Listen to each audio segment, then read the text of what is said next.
సంక్రాంతి రోజు పొద్దున్నే రథం ముగ్గులు స్టార్ట్ అయ్యేటువంటి వ్యక్తులు రెడీ, ఆడవాళ్ళందరూ కూడా రెడీగా ఉంటారు. నైట్ 12 ఎప్పుడో చూస్తారు, 12 అయ్యి పడుకుంటారు. 3 o'clock గెటప్, అమ్మ పక్కా లేచింది, నేను లేవాలి, నేను ముగ్గులు వేయాలి, చాన్పి వేయాలి.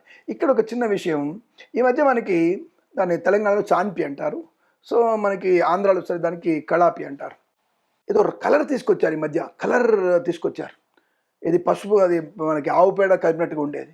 అటువంటి దరిద్రపు కెమికల్స్తో మీరు వాకిల్ని అలకకండి.